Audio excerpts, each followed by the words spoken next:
there's really three fundamentals that matter in commercial real estate. There's tenant fundamentals, there's supply fundamentals, space, how much space is there. And then there's investor fundamentals, investment sentiment, like how much cash wants to buy into this.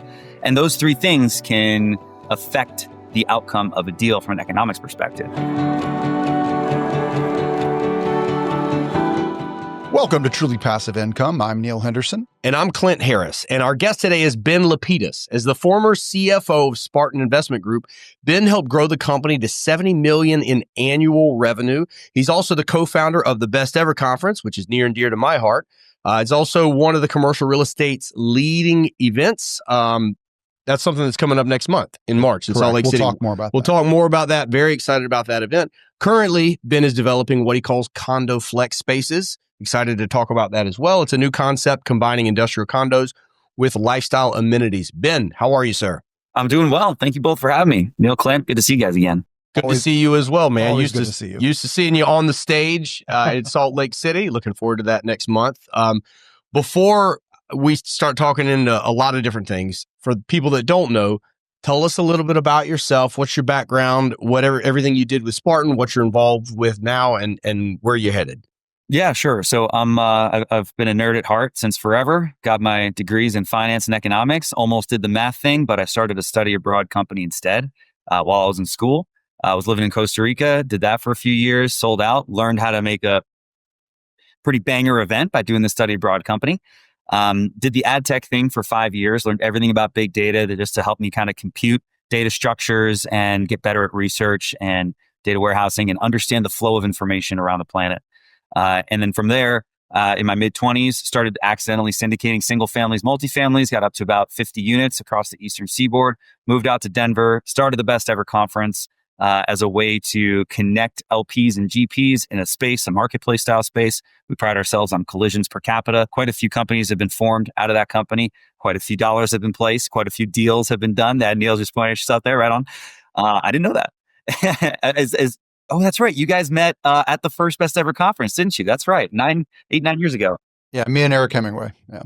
Right on. Nomad Capital. Add that to the list.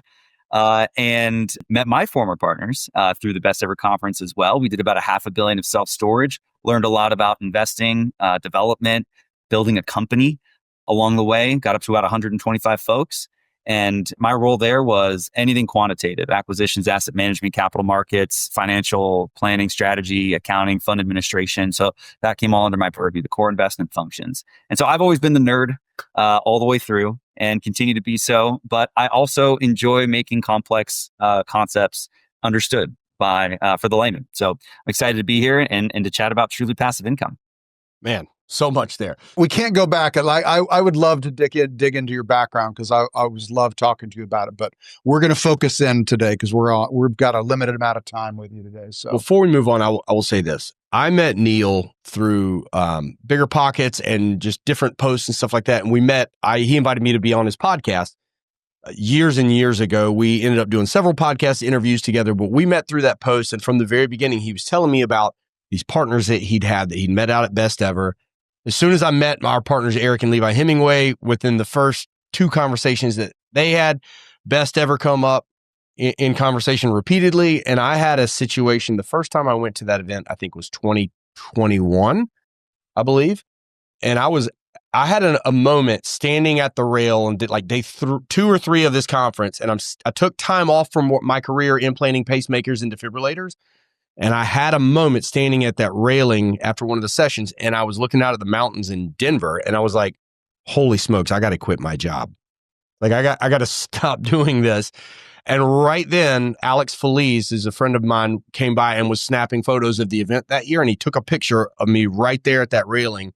And I've got that picture hanging in my office just because, like, that event, that moment surrounded by those people at that first Best Ever Conference event was extremely pivotal for me. And I was like, man, everything that I've been like seeing little flashes of in different places is all in one place in this room with these people. And in 2022, I left medical sales for good. I've been doing full-time syndication ever since. So Ben, thank you, man. I appreciate all the hard work that you put into that event. It's one that we don't miss every year. That's the one that we won't miss. Thank you for sharing that story. That feels good to hear. Thank you. That felt good. Thank you for that. So I want to touch on that. That's a fantastic event. Can't wait to see you out there next month. Tell me about, you came from the self-storage world, a lot of economic headwinds because that world is so closely tied to the housing market. Talk to me about your exit from that, of like you're going in another direction, doing something else, and you chose an asset class in the condo flex space that we're hearing more and more about. There seems to be very few people that are really doing it well. So tell me about that transition out of storage into that. There's some overlay, but it's still a very unique product. Talk to us about what you guys are doing. Yeah. So in my mind, there's really three fundamentals that matter in commercial real estate. There's tenant fundamentals, there's supply fundamentals, space, how much space is there. And then there's investor fundamentals, investment sentiment, like how much cash wants to buy into this. And those three things can affect the outcome of a deal from an economics perspective. And the tenant fundamentals in storage are still incredibly strong. When I got started in storage, about the same time you guys did in 2016, 17, we saw 1 in 11 households were using storage. Fast forward 6-7 years later, it's 1 in 9. I mean, that's a pretty steep increase in the consumption of storage in a very short period of time. So the other two things, the amount of supply, that's kind of been on pace with demand. It hasn't been too much, hasn't been too little. 2018, we saw a bit of a peak of construction starts, and we thought it was going to take 3 or 4 years for markets like Austin, Seattle, and Denver to consume all these construction finishes, not construction starts, construction finishes. 9 months later, it was totally consumed.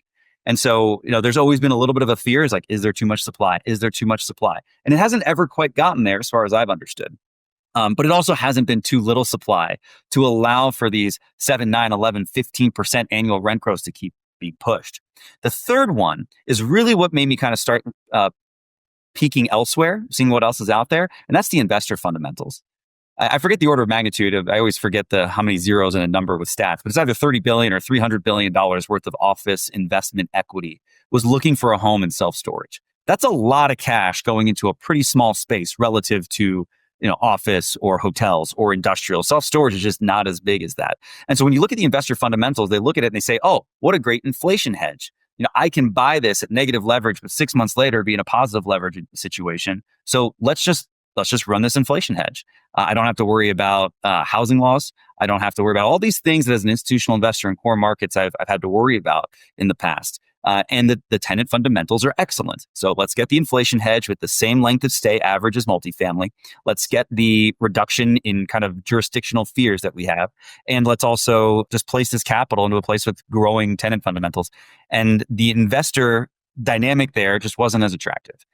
It wasn't the same as 2016 to 2020. It's still a great play.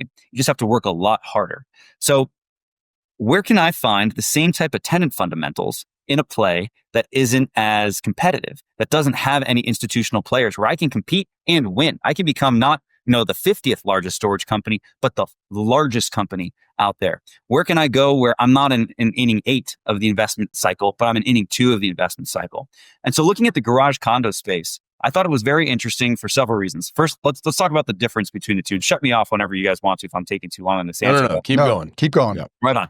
The main differences between garage condos and self-storage are, number one, you've got a 1,200 square foot average footprint as opposed to 120 square foot average footprint. So about 10 times the size. Number two, you're looking at 20 to 24 foot high ceilings. So you can get a second story in there, which is at the leisure of the owner, as opposed to a 10 foot high ceiling. So you can just fit more space on more stuff on the same amount of footprint space. Number three is the most important. It's a for sale product as opposed to a for rent product. Doesn't mean you can't also rent it with its exit optionality, but it's a for sale product. So it's servicing a different customer that hasn't really been serviced before. And number four, because of that ownership structure, the development process is very different. It's actually more challenging. You got to plat it, subdivide everything into individual units. You got to come up with an owner's association. You got condo defect laws you have to worry about. And so there's just a little bit more barriers to entry, a little bit more sophistication required on the development side. But when you go to the cities, they say, oh, that's pretty interesting. We might want that, as opposed to self-storage. Not another one. I don't want another one of these. You guys know what I'm talking about. You've done that before. And so we're servicing a different client base. I looked around the country. I found a heuristic that says, okay, this is what's driving the demand. This is the number one demand driver for the amount of this that is needed. Applying that to the nation, we're very conservatively estimating about 350,000 units of this would be in demand. And we've found less than 10,000. So when I talk about being in the second inning of an asset class, we see less than 5% of the nationwide demand, if placed in a very efficient way where there's no competition, which is not likely. Less than 5% of the demand has been built. So we've got just enough of this to have proved out the concept, but not enough that it feels overly competitive. And my cohorts in this space have done at most 12 to 15. And that's not very many. That's allows us to catch up. So that's what I see in the garage condo space, from the self-storage space, that attracted me to kind of transition from one to the other, allow me to use what I know from self-storage, but do something a little bit different, has higher margins, services a different customer base, allows me to feel a little bit better about what I'm working on. All right. From a layman perspective, like from an LP perspective, give me an idea of exactly what we're talking about here. Somebody who's never seen a garage condo flex space, what are we talking about? Yeah, so it does look kind of like storage, even though the use case is different. So it's a little bit taller. It's all roll up stuff. There's only one company I've found that's got the same kind of climate control interior congruity to their garage condo setup. So it's mostly all roll up, Gen 1, Gen 2 style self-storage, but it's taller, it's nicer, it's individually platted, it's got a clubhouse for folks to use to share a boardroom, share other amenities if they'd like. And instead of just seeing a roll-up door, you might see some windows on the storage unit to let in some natural sunlight. You'll see a man door for sure. So there's two different access points. There's a vehicle access point and a walk-in access point. And when you get inside the unit, rather than have a blank space, a blank shell that doesn't have any utilities, it's fully decked out with all the utilities. In theory, from a practical standpoint, you could live there if you wanted to. It's kitchen ready, it's bathroom ready, it's mezzanine ready for a second floor. You're not allowed to by zoning or by association documents, but you could crash there and survive just fine. But you could use it for any type of thing. We've seen about 70% of the use case is personal use for storage, but small businesses, small manufacturing, catering kitchens, you could build a pickleball court, personal gym. The use cases are very wide. So I own a property management company called Going Coastal Property Management with some partners that manages my Airbnbs and a handful of others. We had a 1,200 square foot unit of exactly this flex space that they built in Carolina Beach where we live. The front is kind of we ended up putting LVP flooring, painting, and there's a little bathroom. So it walks like a little office on one side. In the back is almost 1,000 square feet of roll-up door at the back, man door. And we ended up putting drain lines in, and we put like 8 washers and 8 dryers, and we turned it into a linen facility. It's got 22 or 24 foot high ceilings, insulated LED. It became the place where we stocked everything. We were parking golf carts in there and charging them. The cleaners are just pulling to the back door, pulling in, loading their stuff up, getting it out of there. And in the process, we ended up moving out of there. Ironically, now we got rid of the linen part of it. So now, ironically, we're operating out of storage units, and we don't need that office space. But 6 of my buddies reached out that I work out with, and we're like, wait, can we buy this spot? Can we turn it into a gym? Can I park my Broncos in there? Can I keep my boat in there? Like, there was a lot of appetite for that. And the company offered to sell it to us for like $250. We declined. And 3 weeks later, I called them and they had sold it for $325 to somebody else. And I was like, holy smokes, there's really this kind of appetite for it. So talk to me about in that strip mall, one of the buildings was, they were growing pot in there, which was a problem because it was connected to the ductworks everywhere. They're not there anymore. But you've got roofing companies out of there. You have window tinting companies out there. You have a gym and a personal training in a space like that. You have a lot of contractors and home builders that are just using it as a meeting space. But talk to me about who are the consumers for this? You guys say you're selling everything. The one that I had experience with, they were selling half of them, keeping the other half and renting them out. So from you as the operator, like, who are the tenants? Who are you selling to these things? Are you selling all of them? Are you keeping any of them? And what's the long-term vision? Is just build them, sell them, make money, and then it eventually just turns into a secondary market and people are selling them as individual condos? Yeah. So what's really great about this business model is it is so flexible and there are so many ways to apply it. And one of the slides in our deck shows the vast exit optionality, the fast monetization optionality that's out there. Our primary course of action is to I'll give you an example of our deal in Golden, Colorado. Golden, Colorado is the gateway to the Rockies, 6 million recreational visitors every year, but 25 minutes from downtown Denver. So it sits between the awesome ski resorts and city life. And it's land constrained, water constrained. By consequence, the housing supply has become an affluent neighborhood. So, the parcel that we've got, we're building 53 units there. We've got 27,000 households in a 50-minute drive radius that have $1 million plus net worth, which is the key demand driver. We need to sell 53 of these things. We could rent it out, and the market rate for these units is somewhere between 17 and 22 bucks. I'm going to guess around $20. We can sell it for $340 a foot conservatively. Our competitive data suggests that we can get 370 bucks a foot, but let's just use 340, which is how we underwrote it. 20 on 3 divided by 340 is a 5.88 cap rate. 5.88 cap rate. That is kind of borderline unattractive from an investment perspective, right? But if you are buying this for personal use, you are no longer renting from a variety of experiences that you could get on RV storage, boat storage, what have you. You've got flexibility on what you can do with the place. You can make it your own. You are in an exclusive community of people who are in the same position as you, where everyone that's kind of in the area. And you can convene in that location with your family. You can hang out a little bit, play some video games as you're gassing up the Batmobile or whatever, right? You're not thinking in terms of cap rate. So we are getting a premium on personal use. 70 to 80% of our purchases are going to be personal use. And the remainder, they're just not thinking it in terms of cap rate. They're thinking it in terms of ownership. I'm a small business owner, and I can own my own space, and I can build equity, right? So that's the user base primarily. I love that. And we're seeing that now. Like, you walk into some of these and it's like, it's a man's workshop. Like, it's just tools everywhere. They got a mezzanine upstairs with a poker table and a liquor cabinet. They got a bathroom over here. Some of these guys will have an RV that's like their ditch bag ready to go, and it's parked inside, and they can just hook up to it and get out of there. So it's really interesting. You're exactly right. When you change the consumer, you change the mental gymnastics that they go through to determine, is it a good deal or not?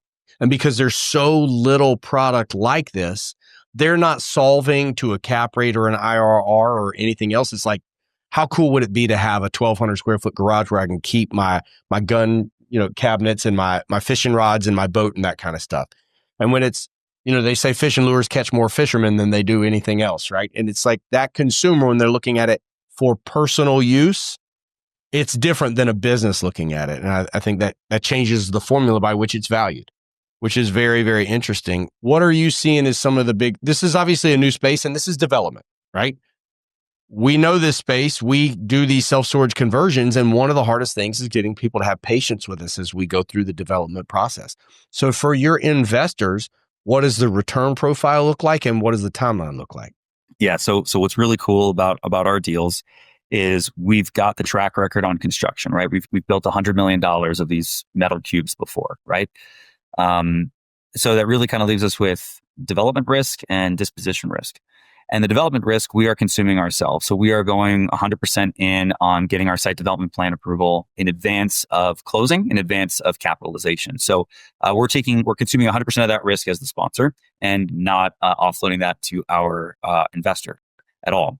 Secondly, because we are condoing this thing, it's funny. I was just having a conversation with banks about this.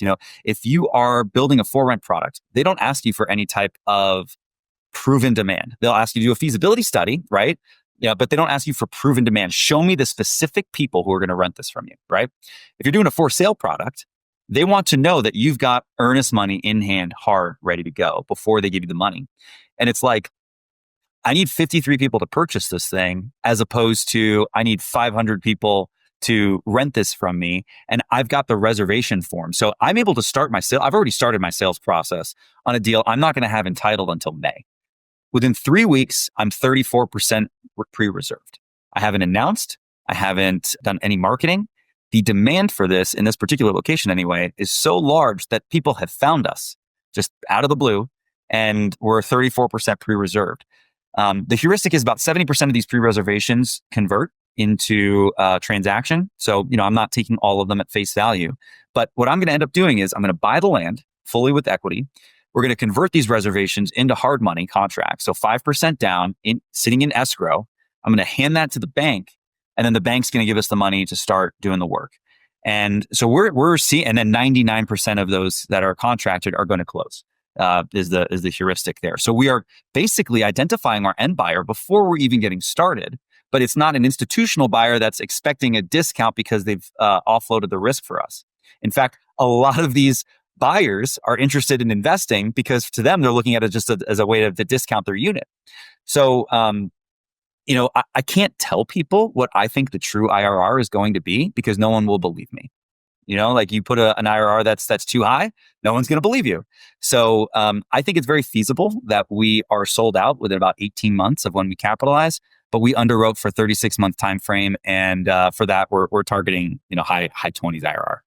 So your investors you're not really raising money from LPs. You're putting in your money for the equity, and then your quote unquote partners are basically the buyers, the end buyers for the individual condos. No, we're still raising money from LPs. It's just okay. We've got to train the marketplace a little bit. We haven't actually seen anybody say, "I want to buy a unit, let's invest." Like no operator or builder has thought of that before. So we kind of have to train these interested parties. Well, why don't you invest? But as we explain to them, they are interested. But we're not expecting 100% of our capitalization to come from that. So we are still syndicating from LPs. Yeah, got it. Yeah. So I've heard you talk about one of the challenges that you face is that nobody knows how to sell these things. It's kind of a unique new thing in the market. What specific strategy are you finding that are most effective in helping you market them and sell them? And how does that differ from more traditional real estate? Yeah. So the ones that we've seen that have used brokers who spend most of their time doing something else have been unsuccessful. They just, they kind of do their broker thing. They put it out there. They wait for people to come to them, right? They list it on LoopNet. They do all the marketing that they think that they're supposed to do, but that's just not what's needed. You do need a sizable marketing budget if you're going into an untrained marketplace. Denver happens to be the second most saturated metro in the country. And so we're really focusing our efforts in the Denver metro. We're going to do our first several projects in Colorado along the Front Range because the market's already trained and there is unmet demand, capturable demand that has not been satisfied by previous facilities that have been sold out very quickly. So we are leaning on that capturable, trained, unmet demand right now. But we are working with probably the oldest salesperson in the space. Well, I shouldn't say oldest from an age perspective, but the most veteran salesperson in the space has joined our team. And he's training us on his strategies for drumming up new business when we do decide to enter a new market. But for right now, we're just working off of his old cell phone list of people that have called and he was sold out. I want to ask about bells and whistles here. So we live at the coast. One of the things that we're seeing is even just regular storage facilities are putting in like boat wash stations and pet wash stations and stuff like that.